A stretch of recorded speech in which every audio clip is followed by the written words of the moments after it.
ni'matul Islam wa kafa biha min ni'am.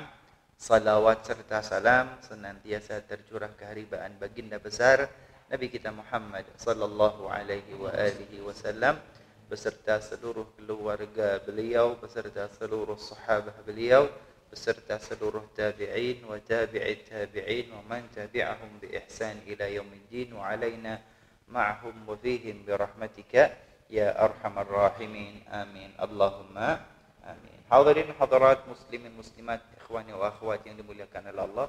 Gimana kabarnya? Sehat semua? Ini puasa hari yang keberapa? Hari yang kesekian harinya ya. Semoga Ramadan tahun ini lebih baik dari tahun yang telah lalu. Dan semoga kita diberikan panjang umur berjumpa dengan Ramadan yang akan datang. Amin. Allahumma amin. Pagi hari ini kajian kita tentang ciri spesifikasi orang yang bertakwa. Simpel saja, Habib ambil dari Quran surah Al-Baqarah ayat 1 sampai 5 yang insya Allah kita semua nyaris hafal 5 ayat tersebut. Habib bacakan dari kitab Ma'alimut Tanzil karya Imam Al-Husain bin Mas'ud Al-Baghawi rahimahullah ta'ala wa nafa'ana bihi wa bi'ulumihi fid darain. Suratul Baqarah Madaniyah. Hadirin hadirat, surat Al-Baqarah ini Madaniyah. Artinya surat yang Allah turunkan kepada Nabi Muhammad sallallahu alaihi wasallam ketika Nabi sudah hijrah meninggalkan Makkah dan beliau sudah berada di kota Madinah, maka disebut Madaniyah. Dan ada juga surat lainnya disebut surah Makkiyah. Artinya surat yang Allah turunkan kepada Nabi Muhammad sallallahu alaihi wasallam ketika beliau masih berada di kota Makkah, belum hijrah ke kota Madinah. Hadirin hadirat, Rasulullah itu berada di kota Makkah. Periode Makkah itu 13 tahun lamanya. Setelah itu meninggalkan Makkah, hijrah ke Madinah, kira-kira nyaris 10 tahun lamanya. Maka 13 tahun pertama periode Makkah terjadi berbagai macam peristiwa. Dan Allah Ta'ala menurunkan berbagai macam ayat dan surat. Maka masing-masing ayat, masing-masing surat itu ada cerita kronologi sejarahnya. Ada setting sosialnya. Itulah yang kemudian disebut dalam ilmu tafsir disebut dengan asbabun nuzul. Begitu pula ketika Rasulullah sudah hijrah ke kota Madinah, banyak ayat dan surat yang Allah turunkan di kota Madinah juga tak lepas dari peristiwa setting sosial yang terjadi di kota Madinah. Nah, Al-Quranul Karim, surah yang pertama, surah Al-Fatihah itu Makkiyah. Surah yang kedua ini, suratul Baqarah adalah Madaniyah. Bismillahirrahmanirrahim. Alif Lam Mim. Dzalikal kitabu la raiba fihi hudan lil muttaqin. Alladzina yu'minuna bil ghaibi wa yuqimuna as-salata wa mimma razaqnahum yunfiqun. والذين يؤمنون بما أنزل إليك وما أنزل من قبلك وبالآخرة هم يوقنون أولئك على هدى من ربهم وأولئك هم المفلحون. صدق الله العظيم. 5 ayat dari surat Al-Baqarah. Bismillahirrahmanirrahim, yang diterjemahkan dengan nama Allah yang Maha Pengasih lagi Maha Penyayang. Di dalam surat Al-Fatihah ada khilaf silang pendapat. Qurra'u Madinah wa fuqaha'u Basrah beliau mengatakan Bismillahirrahmanirrahim. Laisat minal Fatihah wa laisa minal Qur'an wa innama ji'a biha litabarruk wat tayammun. Yang pertama, Bismillahirrahmanirrahim itu bukan bagian dari surat Al-Fatihah, juga bukan bagian dari seluruh Al-Quran, tetapi ji'a biha, dia dibaca, ditulis litayammun wa tabarruk. Satu, agar mendapatkan keberkahan ketika membaca Al-Quran, dan fasl bainas suwar, sebagai tanda pemisah antara surat satu dengan surat yang lainnya. Ini yang pertama. Yang kedua, fuqaha wa qurra'u Makkah wa fuqaha'ul Kufah. Yang kedua, para ahli Quran, para qurra dari kota Makkah, gitu ya, kota Makkah, dan dari fuqaha'u Kufah mengatakan bahwa Bismillahirrahmanirrahim juz'un minal Fatihah wa laysat min sairis suwar. Bismillahirrahmanirrahim adalah bagian dari surat Al-Fatihah ayat yang pertama, tetapi tidak menjadi bagian dari surat-surat yang lainnya. Kenapa? Bismillahirrahmanirrahim ayat yang pertama bagi surat Al-Fatihah, tapi Bismillahirrahmanirrahim tidak menjadi ayat pertama bagi surat-surat yang lain. Adapun madhabus Syafi'i wal Imam Sya'bi wal Mufassirin, adapun yang menjadi pilihan al-Imam Syafi'i dan para ahli tafsir wa fuqaha'ul Hijaz, mereka mengatakan Bismillahirrahmanirrahim juz'u minal Fatihah wa juz'u min sair suwaril Quran. Bismillahirrahmanirrahim itu adalah bagian dari surat Al-Fatihah ayat yang pertama, dan Bismillahirrahmanirrahim juga bagian dari seluruh surat yang ada di dalam Al-Quran. Kenapa? Karena li'annaha yuktabu fil mushaf bi khattil mushaf. Karena Bismillahirrahmanirrahim itu tetap ditulis dalam seluruh mushaf Al-Quran dengan khat tulisan yang sama. Padahal Rasulullah sallallahu alaihi wasallam ketika beliau masih hidup, masih ada di zaman beliau sudah berpesan, la taktubu anni ghairal Qur'an. Jangan kalian menulis aku dari Rasulullah kecuali Al-Quran saja. Di zaman Rasul yang boleh ditulis hanya Al-Quran. Hadis enggak boleh ditulis. Yang boleh ditulis adalah Al-Quran. Tidak sampai di situ saja, Rasulullah kemudian melanjutkan, waman yaktubhu anni ghairal Qur'an. Siapapun yang sudah terlanjur menulis dari aku dan bukan Al-Quran, fal yamhu, hendaklah hapus. Kalau bukan Quran, hapus, kata Rasulullah. Tetapi Bismillahirrahmanirrahim tidak dihapus oleh para sahabat. Andai kata Bismillah itu bukan dari Al-Quran, tidak mungkin seluruh sahabat diam saja membiarkan Bismillah berada di dalam Al-Quran. Sebab inilah Imam Syafi'i mengatakan Bismillahirrahmanirrahim ayat pertama dari surat Al-Fatihah, Bismillahirrahmanirrahim juga menjadi bagian dari seluruh surat yang ada di dalam Al-Quran kecuali suratul Bara'ah atau surat At-Taubah. Baik. Ini tentang Bismillahirrahmanirrahim. Jadi memang ada khilaf silang pendapat ya. Kalau madhab Syafi'i yang mayoritas penduduk Indonesia menggunakan madhab Syafi'i, maka Bismillahirrahmanirrahim selalu dibaca. Selalu dibaca. Karena memang Al-Quran.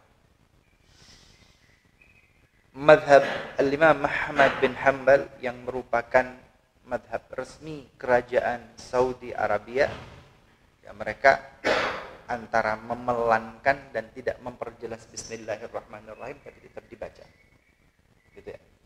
Madhab Hanafi yang menjadi mayoritas orang-orang yang ada di negeri Balkan, Turki, Kurdi, Uzbekistan, sampai Bosnia, Serbia, Austria, itu penduduk asli yang beragama Islam, mereka rata-rata bermadhab Hanafi yang tidak dengan Bismillahirrahmanirrahim sama sekali. Ini noise dari mana nih noise-nya?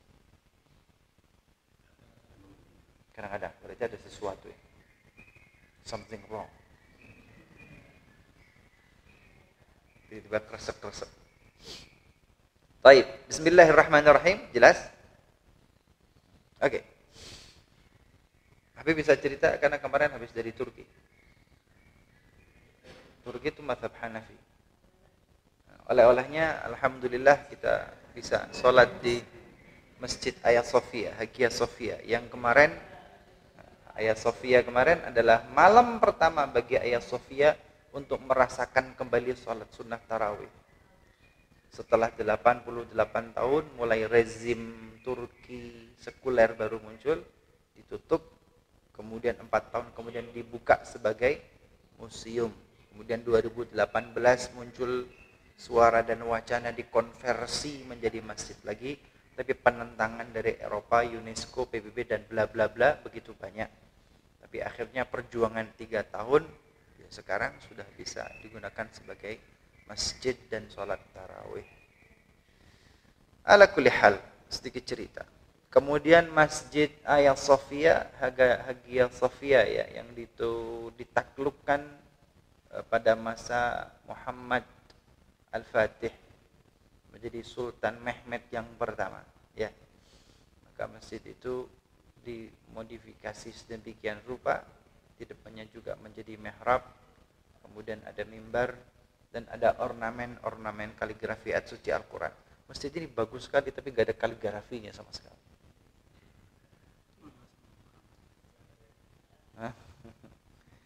Ya Sofia itu dan masjid-masjid yang ada di Turki yang dibangun oleh para sultan itu kaligrafinya indah-indah, bagus-bagus ya. Ada ayat suci Al-Quran, ada hadis, ada kata-kata mutiara di. Pokoknya kaligrafinya indah-indah. Seni art ya. Itu yang membuat Hagia Sophia tetap ramai dikunjungi karena memang seni ya, art. Kemudian masjidnya juga ada ornamen tulisan besar sekali ya, Allah Muhammad ya, Allah Muhammad di pilar-pilar gitu. Allah Muhammad. Kemudian Abu Bakar, Umar, Uthman, Ali, Al-Hasan dan Al-Husain. Ahlu baiti Rasulullah sallallahu alaihi wasallam. Maka mereka orang-orang Turki atau Sultan Muhammad Al-Fatih ternyata sosok yang mencintai Allah, mencintai Rasulullah, mencintai ahlu bait keluarga Rasulullah dan mencintai para sahabat. Sehingga nama-nama mereka diabadikan di dalam masjid. Oke, lanjut. Oke, ayat yang pertama, qauluhu ta'ala alif lam mim. Kapan-kapan tak ceritakan lagi lah. Supaya menjadi ilmu barakah dan manfaat. Baik. Ayat yang pertama, qauluhu ta'ala alif lam mim. Alif lam mim. Qala al-mufassirun alif lam mim wasairi hurufil hija fi awail as-suwar minal mutasyabih. Firman Allah qauluhu ta'ala alif lam mim dan beberapa ayat-ayat lainnya yang merupakan huruful hija, susunan huruf hijaiyah tapi tidak membentuk kata. Tidak membentuk kata. Alif lam mim ini kalau dalam kamus bahasa Arab ini noun kah, kata kerja atau kata benda atau kata bantu, preposition kah, verb kah atau noun kah? Ini bukan kata yang ada maknanya, tapi susunan huruf dan banyak. Ada alif lam mim, ada alif lam ra, ada apa lagi? Nun, apa lagi? Qaf, apa lagi? Kaf, ha, ya, ain, sad, apa lagi? Yasin, apa lagi? Sod itu, apa lagi? Toha. Jadi ada beberapa ayat di dalam Al-Quran yang itu susunan huruf hijaiyah tapi tidak membentuk kata yang jelas. Kalimatnya minal mutasyabih, itu adalah ayat-ayat yang mutasyabih. Memang maknanya nggak jelas. Minal mutasyabih, yang maknanya tidak jelas. Memang abu-abu. Alladzi ista'thara Allah Ta'ala bi'ilmi, yang Allah Subhanahu wa Ta'ala menyimpan makna dan rahasianya. Wahya sirrul Quran, dan itu merupakan rahasia Allah. Allah letakkan di dalam Al-Quran. Kalimatnya ista'tharallah bi'ilmih. Allah Subhanahu wa Ta'ala menyimpan maknanya rahasia Allah Ta'ala. Rahasia. Hanya orang-orang tertentu yang mendapatkan bisikan dari Allah Ta'ala tentang maknanya. Fanahnu nu'min bi zahiriha. Maka kita beriman dengan zahirnya, bahwa itu adalah ayat suci Al-Quran, firman Allah. Wa nakillul ilma fiha ilallah Ta'ala. Kita pasrahkan, kita serahkan ilmu, makna, tafsir, rahasianya kepada Allah Subhanahu wa Ta'ala. Baik. Wa fa'idu dzikriha talabul imanu biha. Kenapa Allah menyebutkan ayat-ayat yang mutasyabih itu? Talabul imani biha. Kita mendapatkan ujian untuk mengimani ayat-ayat tersebut. Ini alif lam mim. Qal Abu Bakar As-Siddiq fi kulli kitabin sir wa sirullah ta'ala fil Quran awailus suwar. Sahabat Rasulullah Abu Bakar As-Siddiq mengatakan, setiap kitab suci yang Allah turunkan kepada para nabi dan para rasul, itu ada kunci-kunci rahasianya. Ya, kunci rahasia yang Allah letakkan dalam Al-Quran adalah awailus suwar. Ayat-ayat pertama yang ada di dalam surah. Ini juga qal Ali, al-Imam Ali bin Abi Thalib juga, li kulli kitabin safwatun wa safwatu hadzal kitab hurufut tahajji. Setiap kitab suci itu ada substansi yang paling inti. Nah, di dalam Al-Quran juga ada safwah, substansi yang paling inti. Apa itu? Hurufut tahajji, huruf-huruf hijaiyah yang ada di dalam Al-Quran. Ayat pertama alif lam mim, ada pertanyaan? Enggak ada. Enggak ada. Apa yang ditanyakan? Oke, memasuki ayat yang kedua, dzalikal kitabu la raiba fi. Dzalikal kitabu la raiba fi. Terjemahannya, dzalikal kitab, kitab itu, kitab tersebut, yaitu Al-Quran, la raiba fihi, ay la syakka fihi, tidak ada keraguan di dalamnya. Dzalikal kitab, ay hadzal kitab wa huwal Quran. Al-Quran ini atau Al-Quran itu la raiba fihi, tidak ada keraguan di dalamnya. La syakka fihi, tidak ada keraguan di dalamnya. Ragu atau enggak Pak terhadap Al-Quran? Ragu atau tidak? Ragu atau tidak, Bu? Kenapa Ibu tidak meragukan?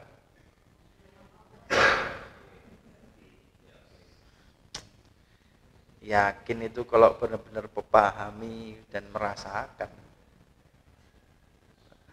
Kalimat yakin itu berat loh ya. Deep itu dalam. Pertama itu faham. Faham dulu, understand. Setelah faham, understand itu trust, iman dan percaya. Iman dan percaya. Ini untungnya puasa, Rek. Coba enggak puasa. Karena setelah itu ada namanya feel, merasakan. Kalau sudah merasakan baru namanya yakin. Yakin itu bisa ainul yakin, bisa haqqul yakin. Jadi ada level ya, ada level kedalaman. Ada level kedalaman. Kita ngomong terhadap Al-Qur'an, gitu kan? Tidak ada keraguan di dalam Al-Quran. Pertanyaannya, kita memahami Al-Quran enggak? Waduh, angel ya. Ini kalau levelnya para ulama mufassirin, mereka orang-orang yang soleh, itulah sebabnya. Kenapa sih bacaan Fatihah mereka kok lebih jos dan ampuh daripada kita? Kita khatam Quran nggak pati ngefek, nggak pati mandi.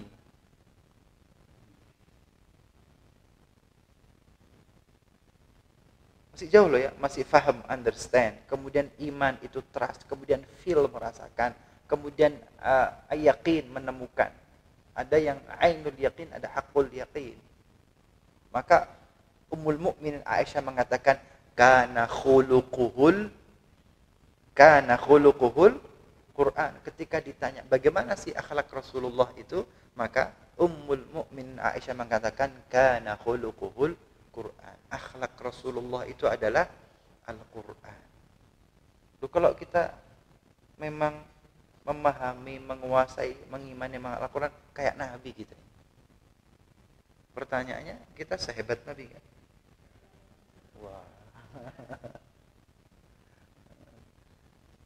Maka pertama yang paling terluar itu faham, understand. Kita memahami Al-Quran enggak? Faham Al-Quran enggak? Dikit. Padahal kalau sudah faham, baru bisa lebih deep lagi, bisa lebih dalam. Apa itu trust? Kamu bisa iman. Iman itu belum tentu merasakan. Percaya itu belum tentu merasakan. Ini sayangnya Ramadan puasa. Saya kalau majelis ta'lim ini harus ada susu. Wih. Ya masak teh, Bu. Kalau masjid atau musola lain saya ngomongnya teh. Kalau An-Nur Gria Santa semegah mewah ini susu dong.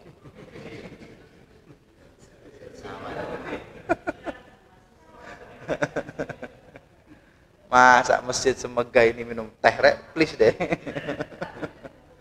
Ya, kalau masjid atau musola lain tirakat di sini ya pertambahan gizi lah, perbaikan gitu loh.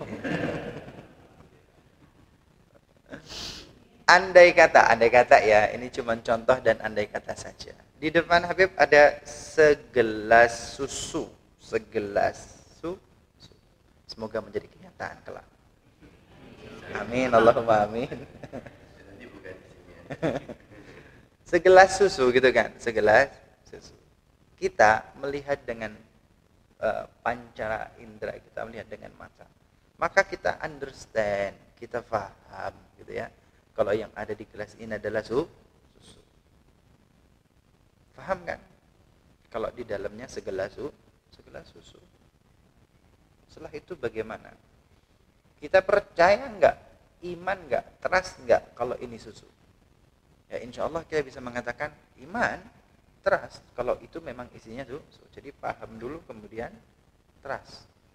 Paham itu karena ada kemampuan mencerna logika. Maka setelah understand, setelah paham, baru bisa mengimani. Trust, iman. Tapi apakah hadirin wal hadirat sebagai jamaah di situ merasakan? Feel? Enggak, karena ini susu saya. Yang bisa minum, yang bisa merasakan hanya saya. Iman Anda hanya trust, enggak sampai feel.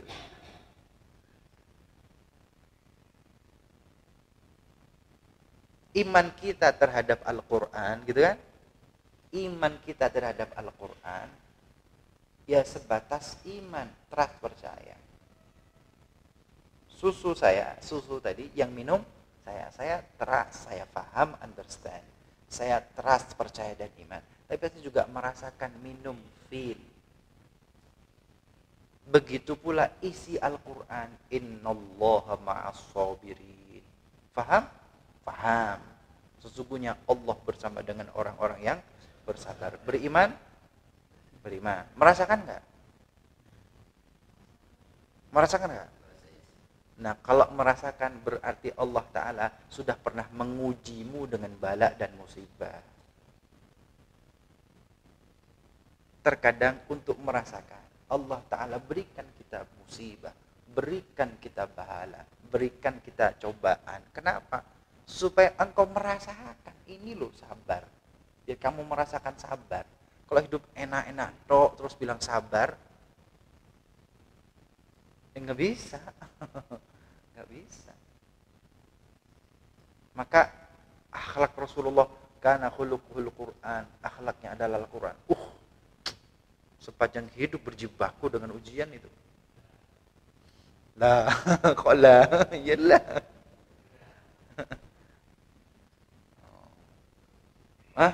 Begitu ya? Dalam.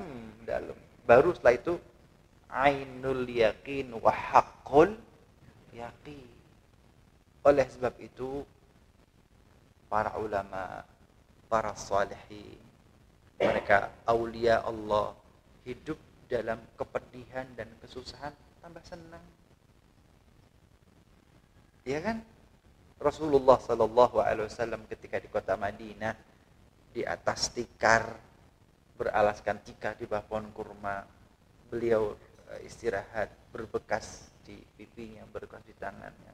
Umar menangis, ya Rasulullah, Al-Qaisar wa Kisra, itu loh Julius Caesar itu loh, dan Kisra Anushriwan yang ada Persia itu, fi uburin wa qusur, mereka di gedung-gedung istana-istana megah, mereka bermadani singgasana, mereka raja dunia.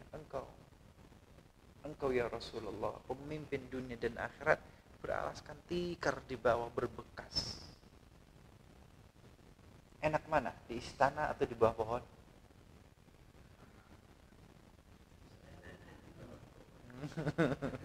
Enak mana? Di atas permadani dan singgasana sama di atas tikar? Kan begitu. Tapi Rasulullah mengatakan, ya Umar itu nangis, lihat terus begitu nangis. Ya Umar, lahumud dunya walanal akhirah. Kata Rasulullah pendek, lahumud dunya walanal akhirah. Bagi mereka kehidupan dunia, bagi kita kehidupan akhirat. Kan kita begitu kan? Teori Qur'annya pahamnya adalah dunia adalah permainan yang melalaikan. Wah, padahal golek dunia terus seperti ini. Ya sudah, itulah paham dan trust kita itu loh belum tentu merasakan. Kalau benar bahwa dunia itu melalaikan, ya senyum kayak Rasulullah melarat dalam tanda kutip ya. Kelihatan melarat tapi senang dan bahagia.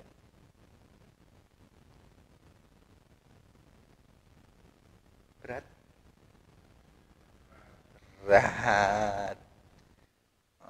Umar keluar dari rumahnya di satu malam. Kelaparan menahan dengan satu batu.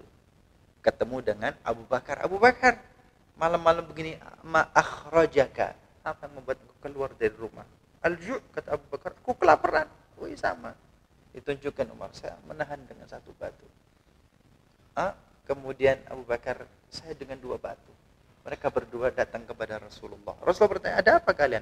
Malam-malam keluar, ya Rasulullah, kami kelaparan. Ditunjukkan nahan batu. Umar satu batu, Abu Bakar dua batu. Orang katakan aku juga lapar. Ditunjukkan tiga batu.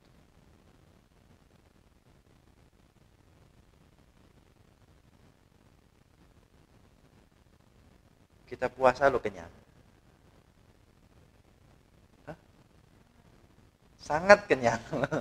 Kita bulan Ramadan puasa kenyang. Kita puasa bulan Ramadan, baru pagi-pagi duha sudah mikir nanti takjilnya apa ya.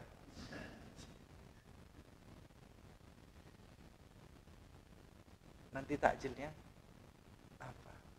Hadirin hadirat, maka memang perlu Al-Quran itu jelas, hadis itu jelas, tapi sahabat itu mereka hidup dengan Rasulullah yang membimbing mereka, murabbir ruh, yang mendidik mereka, yang membimbing mereka.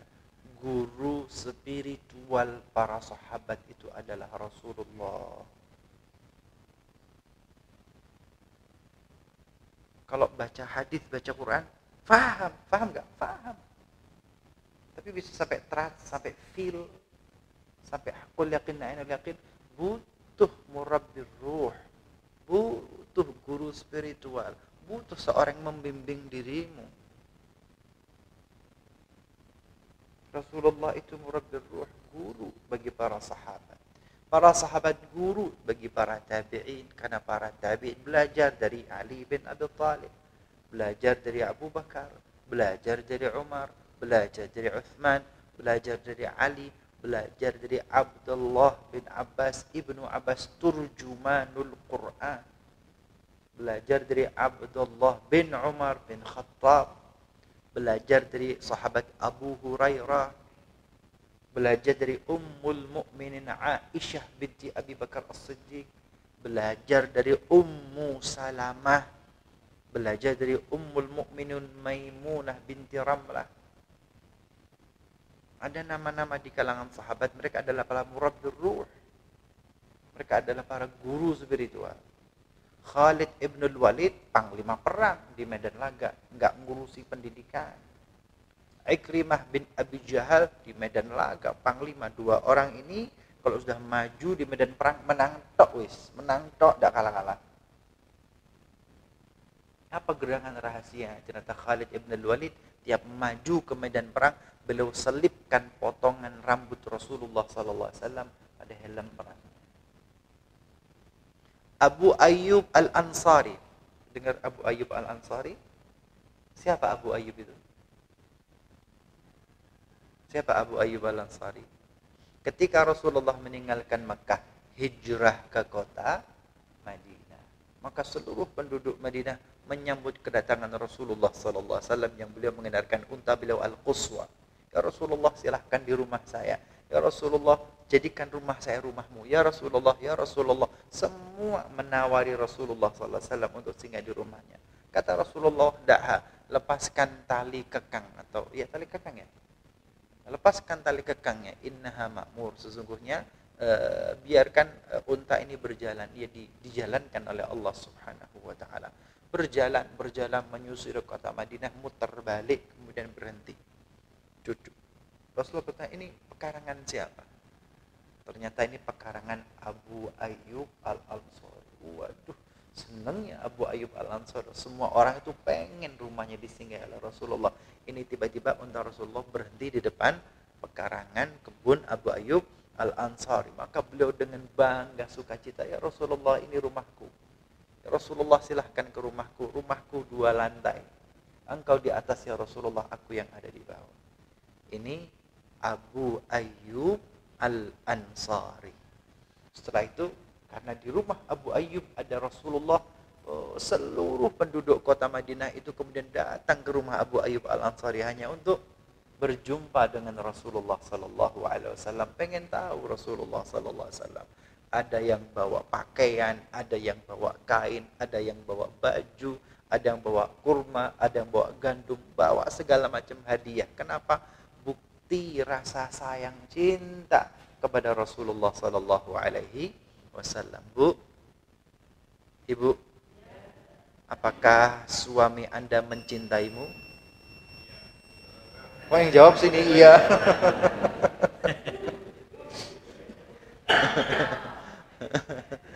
Bu. Bu. Kalau cinta tapi tangan kosong,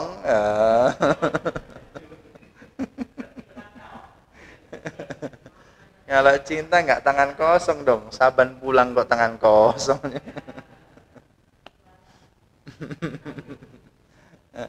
Ya nggak harus mahal, tapi hadiah-hadiah kecil, ya, yang menunjukkan bagaimana kasih sayang seorang suami kepada istri, gitu ya. Mohon maaf, sore, dulu, mohon maaf. Dulu masa-masa PDKT dan pacaran bawa hadiah, bawa coklat, ya. Bahasan sudah berumah tangga, selalu besan katanya.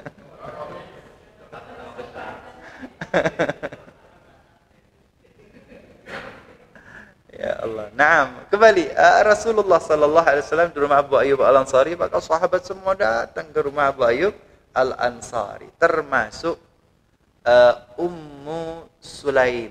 Siapa Bu? Ummu Sulaim. Ummu Sulaim yang beliau hidup sendiri dengan anaknya Ummu Sulaim karena sudah ditinggal oleh suaminya Ummu Sulaim. Kemudian Ummu Sulaim juga hartanya nggak banyak, tidak kaya raya, nggak punya harta. Ia menghadap kepada Rasulullah, ya Rasulullah, kalau yang lain memberikan macam-macam, ya Rasulullah, saya seorang perempuan yang tidak berharta. Kalau ada sesuatu di rumahku, maka itu hanya untuk sekedar menyambung hidupku, ya Rasulullah. Ya Rasulullah, tapi yang paling berharga dalam hidupku adalah anakku Anas bin Malik. Ya Rasulullah, aku hadiahkan anakku untuk engkau. Ini Anas bin Malik, hadiah dariku untuk engkau, ya Rasulullah. Karena punyanya anak, maka anaknya diberikan kepada Rasulullah sallallahu alaihi wasallam. Anas saat itu adalah anak yang beranjak besar, si ABG. Maka kemudian dia menjadi sahibu sirri Rasulullah sallallahu alaihi wasallam. Dia kemudian menjadi orang dekat Rasulullah sallallahu alaihi wasallam yang mengaturkan segala kebutuhan internal dalam rumah tangga Rasulullah sallallahu alaihi wasallam. Inilah Anas bin Malik. Anas bin Malik. Ya Allah. Nanti Anas ini punya putra namanya Malik bin Anas, itulah Imam Mazhab Maliki. Bu, Imam Malik bin Anas itu gede, ganteng, gagah. Orang-orang mazhab Maliki itu, rata-rata orang-orang yang bermazhab Maliki, orang yang ganteng-ganteng, gagah-gagah. Karena barokah imamnya barokah dari ayahnya. Kenapa? Ayahnya merupakan anak yang dihadiahkan kepada Rasulullah SAW, maka sepanjang hidupnya berada di dekat Rasulullah, di dalam rumah Rasulullah. Itu Anas bin Malik. Wah, luar biasa.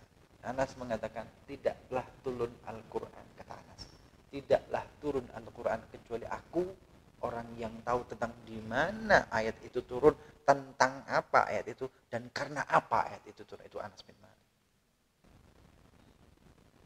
Ya Allah. Bu. Jadi ternyata gitu ya, untuk memahami Al-Quran, untuk memahami hadis, bukan sekedar baca. Berguru, meguru, kamu punya ustadz, punya guru, punya murabbir ruh. Bu, kalau ngaji kudu ada ustadznya, jangan denger MP3 tok.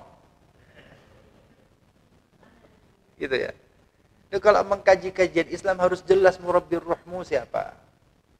Bukan kajian YouTube.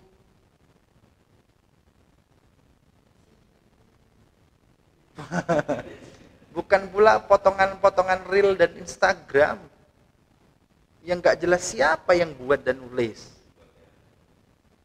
Tapi ini pakai Quran, tapi hadis. Dia betul pakai Quran, pakai hadis gitu loh. Tapi siapa yang menulis? Siapa yang menyampaikan?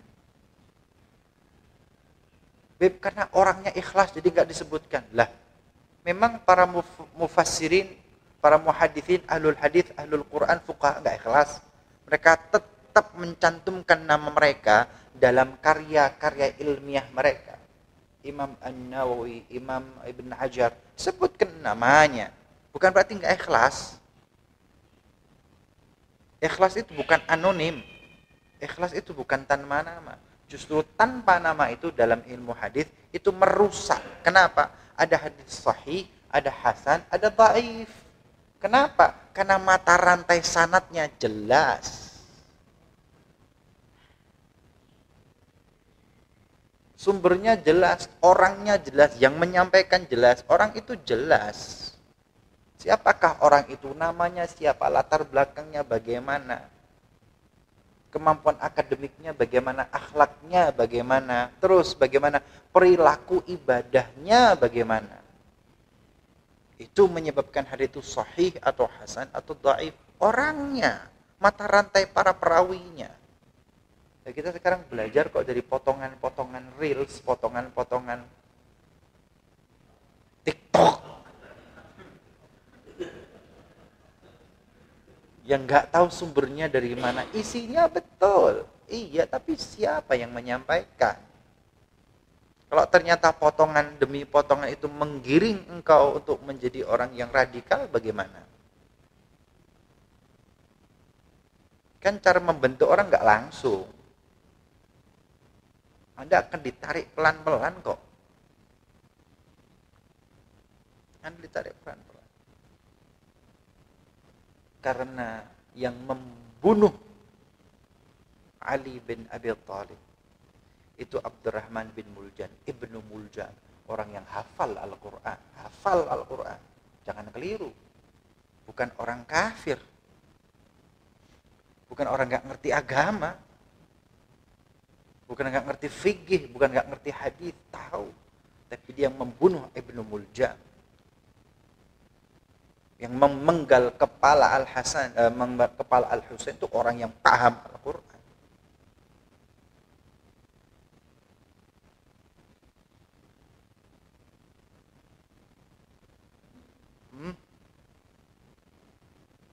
Yang menghalalkan darah, gitu ya, yang menghalalkan darah Ali bin Abi Thalib, yang menghalalkan darah Muawiyah bin Abi Sufyan adalah orang yang faham dan menguasai Al-Quran, faham hadis. Dan itu sejarah dari dulu. Kenapa itu terjadi? Karena mereka tidak mau, ingat, mereka tidak mau belajar dari para sahabat. Mereka berani membunuh sahabat, mereka berani membunuh Ali, mereka berani membunuh Muawiyah. Kenapa? Tidak mau guru. Cukup bagi kami Al-Quran, cukup bagi kami hadis. Gak mau guru. Gak mau Ali bin Abi Thalib, gak mau Muawiyah, gak mau Abdullah bin Abbas, gak mau Abdullah bin Umar bin Khattab. Tidak mau guru. Akses Quran hadis langsung. Itu hanya mengurang sejarah kalau sekarang terjadi.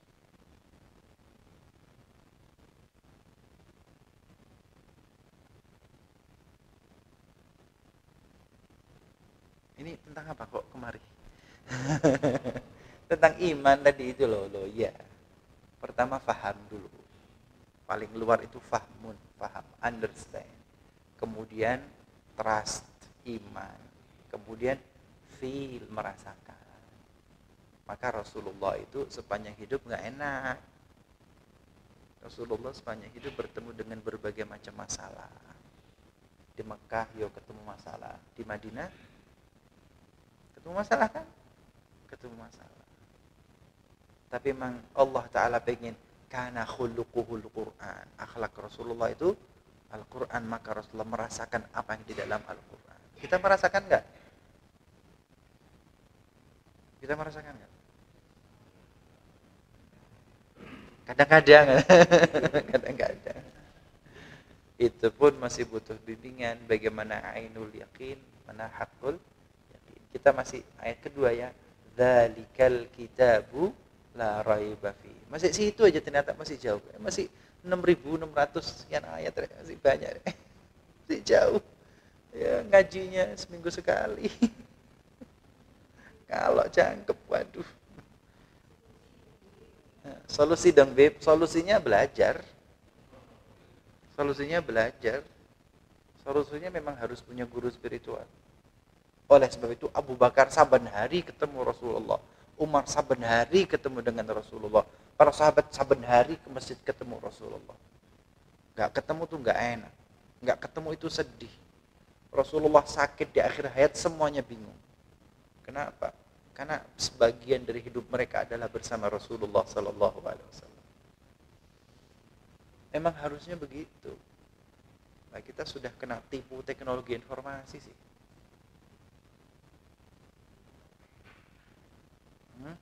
TikTok lagi. Diinfokan masih begitu, sudah kita kacau. Oke.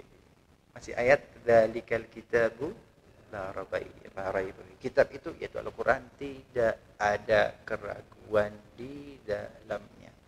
Hudal lil muttaqin, huda, petunjuk, hidayah bagi orang-orang yang bertakwa. Ciri yang pertama orang bertakwa adalah menjadikan Al-Qur'an sebagai hidayah. Ciri yang pertama orang bertakwa, ciri pertamanya, satu, menjadikan Al-Quran sebagai hidayah hudan lil muttaqin, hidayah petunjuk navigasi kehidupannya. Insyaallah pertemuan yang akan datang kapan? Kapan terakhir? 28 Ramadan. 28 Ramadan. Awal Ramadan, akhir Ramadan. Wassalam ini. Oh, ini cuma ayat 2 tok dikasih. 2 pertemuan. Waduh, rek. Ya perlu ya, kita mengkaji Al-Quran, tafsir lebih deep, lebih dalam, pelan-pelan itu. Karena memang harus begitu. Mohon maaf deh. Al-Quran itu turun kepada Nabi Muhammad mulai 40 sampai usia 62 tahun sekian. 23 tahun Quran itu turun sedikit-sedikit. Kenapa sih? Itu tadi, sedikit understand, trust, feel, begitu prosesnya.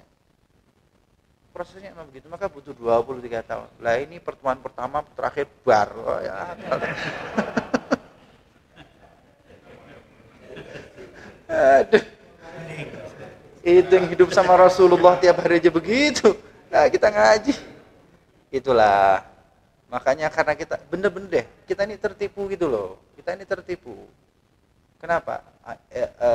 Barometernya Pak, kita merasa aman, kita merasa benar, kita merasa ahli surga. Padahal hidupnya kan nggak sepahit Rasulullah kan. Padahal para ulama wassalih itu hidup dalam kepahitan, hidupnya nggak enak. Kita bergelimang kemegahan dan kemewahan, sembahyang yo, alhamdulillah. Lantas merasa sudah aman. Waduh. Sirek. Mereka yang abadi dalam sejarah Islam, lihat kehidupan mereka bagaimana. Lifestyle-nya itu loh bagaimana. Coba deh. Imam Malik itu lifestyle-nya bagaimana. Imam Bukhari itu lifestyle-nya bagaimana. Imam Muslim lifestyle-nya bagaimana. Itu loh para ulama. Lihat deh. Lifestyle hidup mereka bagaimana. Jujur. Kok ke Nabi ke sahabat kejauhan. Para ulama nih. Lifestyle-nya bagaimana. Udah dah. Wallahu ta'ala alam bissawab. Kurang lebihnya mohon maaf. Ha?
Kira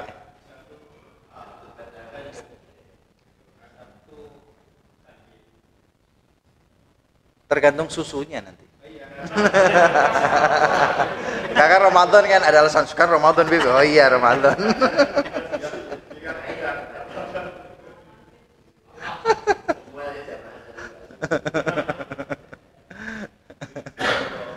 Insyaallah nanti dibicarakan setelah Ramadan selesai. Kan masih suasana Ramadan ya.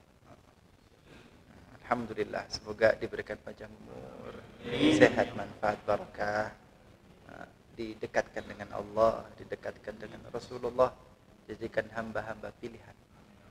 Amin Allahumma amin. Kurang lebihnya Habib mohon maaf. Wa'alaikum minkum. Wassalamualaikum warahmatullahi wabarakatuh.